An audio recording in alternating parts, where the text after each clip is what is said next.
তো hello friends, এডুরন learning চ্যানেলে সকলকে স্বাগত।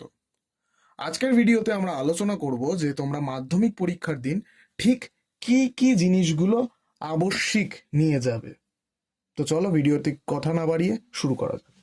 প্রথমেই তোমরা যেটা নেবে একটা white transparent board, white transparent clip board যেটা আর কি, ঠিক আছে, এটা মাস্ট। এটা কিন্তু নেবে কোনো ধরনের পিচবোর্ডের বা মানে যাতে এমন হয় যে এপার ওপার দেখা যায়, এইভাবে একটা ট্রান্সপারেন্ট বোর্ড নেবে। দ্বিতীয়ত নেবে অবশ্যই তোমরা একটা ট্রান্সপারেন্ট জলের বোতল, ট্রান্সপারেন্ট ওয়াটার বোতল অবশ্যই কিন্তু এটা নিয়ে যাবে। অন্য কোনো জলের বোতল নেবে না। সাধারণত গার্ডরা কিন্তু অনেক সময়, বা যারা গার্ডে যারা টিচাররা থাকেন তারা অনেক সময় কিন্তু অ্যালাউ করেন না এগুলো। 3 নম্বরে কি নিয়ে যাবে, একটা অবশ্যই ট্রান্সপারেন্ট পেন্সিল পাউচ, বা ওই যে পেন্সিল ব্যাগ যেগুলো হয় আর কি, ছোট করে 10 টাকা না 20 টাকা করে বিক্রি হয়, ওগুলো অবশ্যই কিন্তু নিয়ে যাবে। চতুর্থ, ম্যাথ এক্সামের দিন অবশ্যই তোমরা জ্যামিতি বক্স নিয়ে যাবে, জিওমেট্রি বক্স অবশ্যই নেবে। এছাড়াও তোমরা কি কি নেবে, এছাড়াও তোমরা এরকম কয়েকটা পেন নিয়ে নেবে, মিনিমাম 4 থেকে 5টি পেন।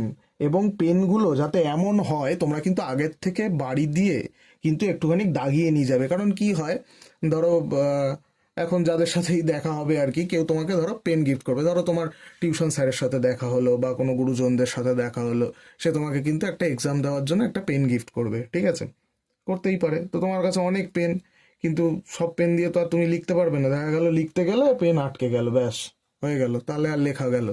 তাই জন্য কি করবে, 4-5টা পেন তোমরা মোটামুটি 2 দিন আগে থেকে সিলেক্ট করে রাখবে, এবং সেই পেনগুলোতেই তোমরা কি করবে, লেখা প্র্যাকটিস করবে বা একটু ঘষে নেবে কোথাও, কেমন?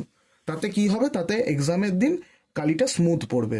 এবং চেষ্টা করবে একই সাইজের কিন্তু পেন নেওয়ার, কোনোটা সরু কোনোটা মোটা এরকম ভুল কিন্তু কেউ কখনো করবে না। এতে সমস্যাটা কি হয়, সবার কিন্তু আঙুলের বা লেখার কিন্তু সমান না। যেমন আমি খুব সরু পেনে লিখতে পারি না, আমি মিডিয়াম সাইজ বা একটু মোটা আমি এরকম পেনে লিখি।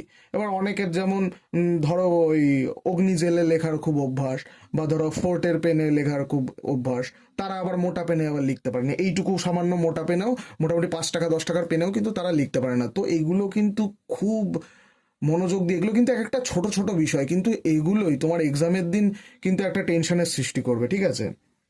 আর তোমরা কি কি নেবে, একটা ছোট পেন্সিল নেবে। ছোট মিন্স হচ্ছে একদমই ছোট, যেটা তোমরা কম্পাসে ইউজ করবে আর কি, ঠিক আছে। এছাড়াও তোমরা একটা বড় পেন্সিল অবশ্যই নেবে, কোনো সময় দাগ টানার সময় থাকলে তোমরা দাগ টানবে, সেটাই। আচ্ছা, একটা ছোট স্কেল, ঠিক আছে, 6 ইঞ্চি স্কেল। আর একটা কিন্তু অবশ্যই বড় স্কেল, এবং দুটো স্কেলই কিন্তু অবশ্যই ট্রান্সপারেন্ট নেবে।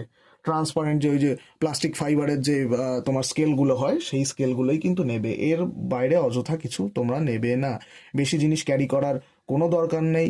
এছাড়া অবশ্যই তোমাদের মাধ্যমিকের অ্যাডমিট এবং রেজিস্ট্রেশন কার্ডটা নিয়ে নেবে, বুঝেছো? এগুলো কিন্তু খুব দরকার। আর বলার মতন কিছু নেই, এ কটা ইম্পর্টেন্ট জিনিসই বলার ছিল। খুব ভালো করে তোমরা এক্সাম দাও, কোনো চিন্তা করো না, যা পড়েছো তার মধ্যে থেকেই আসবে। সকলকে জানাই মাধ্যমিক পরীক্ষার জন্য অল দ্য বেস্ট। সকলে খুব ভালো করে এক্সাম দিও, এবং পরীক্ষা দিয়ে অবশ্যই এসে জানিও যে তোমাদের এক্সাম কেমন হয়েছে। ভালো থেকো, সুস্থ থেকো। পরবর্তী ভিডিওতে দেখা হচ্ছে। যারা চ্যানেলে নতুন অবশ্যই চ্যানেলটিকে লাইক এবং সাবস্ক্রাইব করতে ভুলো না। তাহলে আজকের মতন ভিডিওটা এই অবধি, দেখা হচ্ছে পরের ভিডিওতে।